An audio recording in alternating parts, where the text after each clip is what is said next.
depuis 15 jours au Liban, un tiers de la population dénonce l'incurie et la corruption de la classe politique. On retrouve tout de suite à Beyrouth Georges Corme. Vous êtes économiste et historien, éminent spécialiste du Proche-Orient et de la Méditerranée.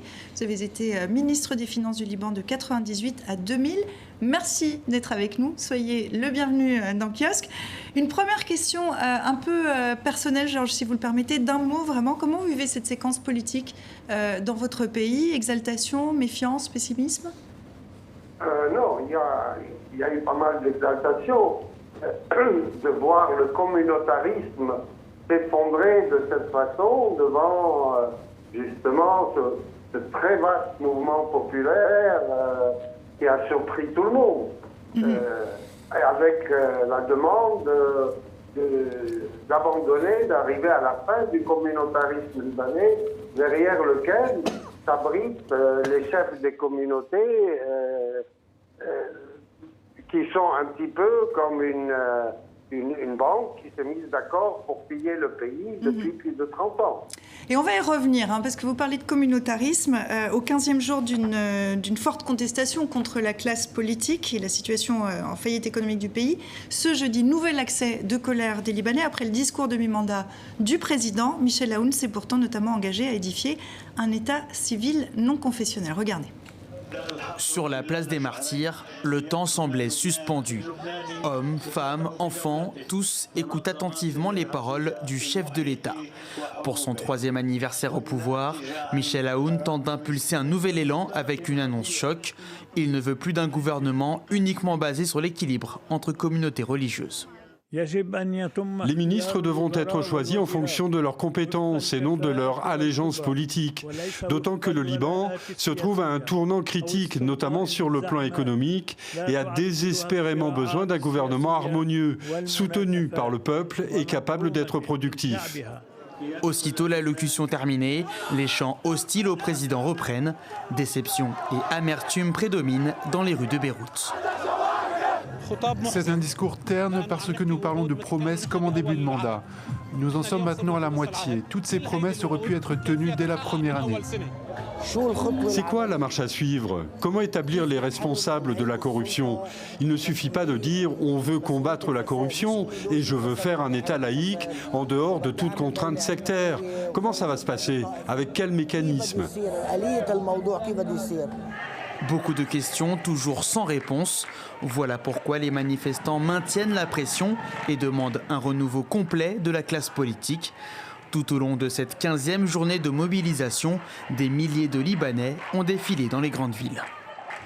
Michel Aoun a endossé la plupart des revendications des manifestants. Édification d'un État civil non confessionnel, donc lutte contre la corruption, réforme de l'économie. Est-ce qu'on peut dire que les manifestants qu'on vient d'entendre, Georges, qui ne sont pas très contents, ils ont pourtant obtenu gain de cause? Oui, enfin, ils ont obtenu gain de cause la démission du gouvernement de M. Hariri, mais les premiers ministres sont désignés par le Parlement et lors des prochaines consultations, on aura sûrement soit le même Premier ministre, c'est-à-dire M. Hariri, ou bien une autre des personnalités sunnites en vue qui joue en plein dans le système communautaire. Donc, le discours du président n'a pas beaucoup changé les choses en réalité. Et puis, je crois qu'il ne faut pas oublier aussi que malgré un désenchantement de larges franges de la population, le président de la République a un parti qui le soutient très fermement et qui est nombreux et qui a elle aussi une forte présence dans la rue. Donc la situation n'est pas encore éclaircie, loin de là. Vous parlez tout à l'heure des histoires de confessionnalité. Est-ce que là, quand même, quand on écoute Michel Aoun, on n'a pas l'impression, et surtout quand on écoute les Libanais dans la rue, qu'il y a un tabou qui est en train de sauter sur cette question de la confessionnalité au Liban? Oui, dans la rue, tout à fait. Chez les manifestants, dans le Hirak, comme on dit chez nous, chez les manifestants, ce qui a été magnifique à observer, c'est qu'effectivement, le communautarisme est complètement tombé et que le langage était un langage civile, laïque. Ça a été la divine surprise de ces journées de manifestation, 13 ou 14 journées de manifestation. Maintenant, côté du négatif, il y a eu aussi le fait que ce mouvement a bloqué les routes, ce qui a beaucoup indisposé une grande partie de la population, parce que les gens ont besoin d'aller à leur travail aussi. On ne pouvait pas complètement immobiliser le pays pendant Donc ces ce ne journées. sont pas tous les Libanais, vous nous dites là, ce ne sont pas tous les Libanais qui manifestent dans la rue, vous le rappelez. Ah oui, non, ce ne sont pas. On a eu des manifestations qui étaient en faveur du général Aoun, on a eu des manifestations en faveur de tel ou tel autre leader communautaire. Et c'est bien de le rappeler aussi. Mais dans les périphéries. Georges, vous restez avec nous, vous intervenez évidemment quand vous voulez, vous nous faites un signe. Jean-Christophe, sur ces histoires de confessionnalité, c'est le Liban moderne, pour l'appeler comme ça, qui est basé là-dessus. C'est un bouleversement, vous pensez ? Alors, pour rappeler, donc, le confessionnalisme, effectivement, c'est l'organisation du système politique qui prend en compte, en quelque sorte, les grandes communautés religieuses qui existent, et notamment la communauté chrétienne maronite, la communauté musulmane sunnite, la communauté musulmane chiite et la communauté druze. Et donc, le confessionnalisme au Liban, c'est la façon dont ces différentes confessions, en quelque sorte, se sont distribuées le pouvoir, se sont réparties le pouvoir, parfois après la guerre civile, donc c'est aussi c'est après la guerre civile et pour mettre fin à la guerre civile que cet équilibre entre les grandes confessions a été organisé. Ça fait des années et des années que notamment les jeunes Libanais veulent se séparer de ce système-là.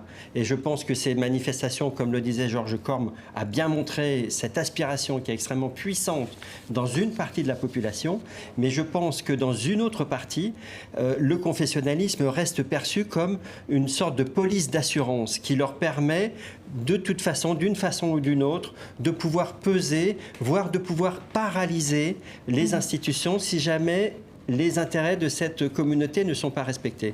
Et donc, je ne sais pas, et ça, moi, j'entendrai avec intérêt Georges Corm là-dessus, c'est-à-dire, est-ce que pour lui, on est vraiment en train de changer de système ou est-ce que le système est tellement puissant, tellement enraciné, avec des leaders, tous les leaders sont là grâce à ce système, est-ce que vraiment, voilà, ce système peut être renversé ? On va vous laisser répondre, Georges, si vous le voulez bien.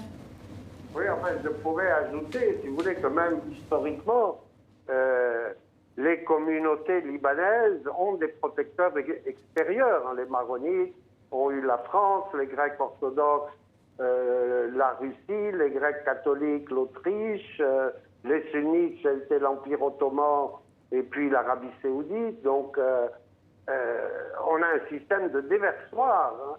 Les structures communautaires sont, depuis le 19e siècle, elles sont liées aux grandes puissances extérieures. Et d'ailleurs, les premiers massacres qu'a connu le Liban moderne, ça a été un reflet entre maronites et druzes, c'était le reflet de l'affrontement entre les deux impérialismes britanniques et français dans cette région du monde. Aujourd'hui, si on revient à 2019, il y a une urgence sociale, économique, Sébastien. L'urgence, un pays qui est paralysé, qui est au bord du bout. L'urgence est ancienne. Beyrouth était la banque du Moyen-Orient. Tout ça a glissé progressivement vers le Golfe. Les mouvements de 2005-2015 avaient des raisons profondément économiques et sociales. On retrouve toujours ce ferment-là, d'ailleurs, dans l'ensemble de la région. On est parti d'une volonté de taxation des conversations WhatsApp, et puis finalement tout se concentre et se cristallise un moment pour une sorte de grand changement civilisationnel. Et là, le Liban est un peu en train de vivre sa nouvelle ou seconde indépendance, puisque ce système confessionnel on parle d'État de Liban moderne, je l'entends bien, mais est un héritage de la France et du mandat 1920-1943. Et je crois que les jeunes, évidemment, ont envie probablement de passer à autre chose. Tout ça ajouté avec des vagues de déstabilisation et de population suite aux nombreuses vagues de réfugiés qui sont arrivées depuis les Palestiniens jusqu'aux Syriens d'il y a quelques années. Tout ça crée des déséquilibres profonds dans une population qui est déjà extrêmement complexe sur un territoire qui est un mouchoir de poche. Alors déjà, à propos des banques, il faut rappeler qu'elles étaient fermées pendant 15 jours. Elles n'ont réouvert leurs portes qu'aujourd'hui. Une des raisons, c'est que les Américains veulent punir le Hezbollah et l'empêcher de recevoir de l'argent extérieur. Du coup, toutes les banques ont fermé. Ça, c'est le premier point sur le plan économique. Sur le plan du confessionnalisme, ce confessionnalisme était à la fois un carcan tellement aliénant qu'il empêche les Libanais de se marier entre eux, puisque le mariage civil n'est pas reconnu. Quand un Libanais chrétien et une musulmane veut se marier, ils sont obligés d'aller à Chypre se marier à l'extérieur pour ensuite faire valider leur mariage. Et ce qui se passe, je parle sous le contrôle de Georges Corm, c'est, je crois, la première fois qu'un président libanais annonce qu'il veut abolir le système confessionnel, qui était un carcan et un tabou. Le cas. Est-ce que c'est le cas, Georges? C'est vraiment une première? Oui, c'est... Non, c'est pas une première. Il y a eu beaucoup de partis politiques laïques au Liban, et c'est complètement transcommunautaire. Beaucoup ont réclamé depuis bien longtemps, moi le premier, qu'on annule le fameux arrêt du haut-commissaire de 1936 qui a créé ce qu'il a appelé les communautés historiques, en disant il sera créé par la suite une communauté pour les Libanais de droit commun qui ne veulent pas se reconnaître dans une des communautés historiques. Donc cette notion de communauté historique, elle est pas tout à fait compatible, évidemment, sur le plan juridique avec les droits de l'homme. Qu'on soit bouddhiste, qu'on soit évangéliste, qu'on soit de n'importe quelle religion, il faudrait que tout ça soit libre au Liban.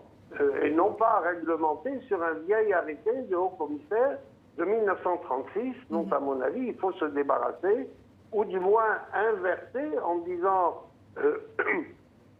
que l'ordre des statuts personnels, le mariage, l'héritage, etc., est du domaine de la loi civile, sauf si un Libanais demande à être soumis à la loi de sa communauté religieuse. Quand on entend... Georges, est-ce que c'est la première fois qu'un président de la République, en l'occurrence Michel Aoun, annonce qu'il veut abandonner le système confessionnel? Oui, mais c'est-à-dire, ce qui s'est passé aussi ces derniers temps, c'est que une partie ou certaines personnalités, notamment le gendre du président, ont fait un petit peu feu de tout bois en disant les maronites ont été marginalisés, il faut rétablir leurs droits. Et ça, évidemment, c'est quand même aussi une attitude de type communautaire. Donc là, ce n'est pas facile de se retrouver dans le dédale des positions des uns et des autres. En tout cas, quand on entend ce qu'on dit là depuis quelques minutes, on a vraiment l'impression, Sébastien, que le Liban a besoin de faire un saut. C'est un peu ce que vous soulignez tout à l'heure. Il a besoin de faire un saut dans le présent, c'est ça? Oui, ou dans le futur. Enfin, en tout cas, en passant par le présent, probablement. Ce qui est clair, c'est que c'est ce qu'on disait. Ce système paraît évidemment tout à fait archaïque pour ces jeunes Libanais. Vous vous rendez compte que la femme libanaise ne donne pas la nationalité à ses enfants. J'ai un ami qui est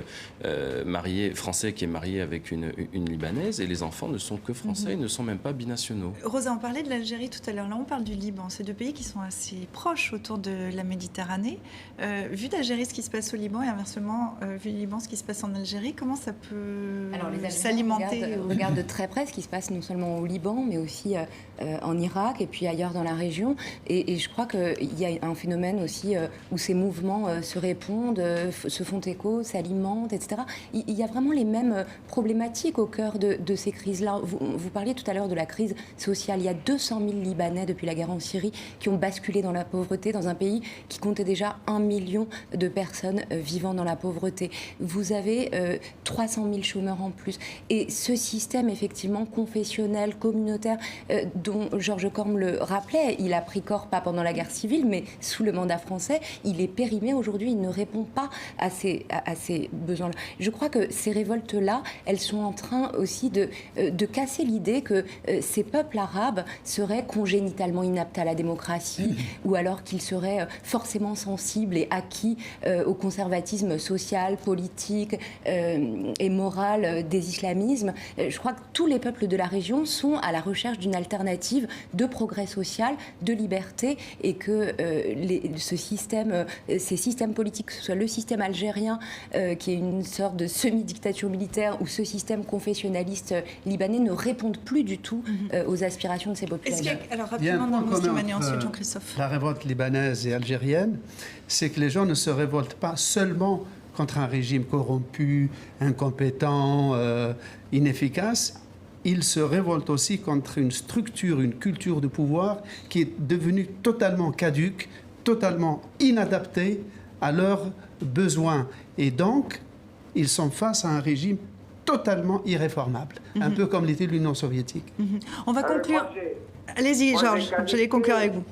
Oui, moi j'ai qualifié le groupe dirigeant, qui est le groupe des dirigeants communautaires, par exemple dans un conseil des ministres, je les ai qualifiés d'autistes. Ils sont autistes, ils ont perdu la notion de l'existence d'un peuple libanais. Ils font leur tactique entre eux, ils font leur jeu communautaire entre eux, et ils ont complètement perdu de vue l'existence d'un peuple qui, au cours des 30 dernières années, s'est considérablement appauvri, et notamment du fait de la gabegie des gouvernements Hariri, père et fils, qui étaient malheureusement appuyés et couverts par le président Chirac. Un mot pour conclure avec vous, Georges. La question, c'est la question qu'on se posait pour l'Algérie. L'Algérie, ça fait 37 semaines qu'ils manifestent, au Liban 2 semaines. Mais la question, en réalité, est la même. C'est comment sortir de cette mauvaise gouvernance. Vous, quelle solution vous verriez pour le Liban? Et ça sera la conclusion. Oui, alors, il y a un mécanisme institutionnel qui a été prévu par les accords de Taïf qui ont mis fin à notre guerre de 15 ans, entre 75 et 90, et qui n'ont pas été appliqués. Alors on a deux voies. Soit on applique cette sortie de crise par ce qui a été décrété il y a 30 ans à Taïf, c'est-à-dire on crée un Sénat qui représente les communautés religieuses, et puis la Chambre des députés, elle, répartie à 50-50 entre chrétiens et musulmans, est libre de toute affiliation communautaire. Donc peut-être des solutions qui existent, qui sont à chercher, qui sont peut-être là sous la main, c'est ce que vous nous dites. Merci infiniment pour cette analyse depuis Beyrouth. Merci beaucoup. Je vous dis à très bientôt. Merci. Merci à vous.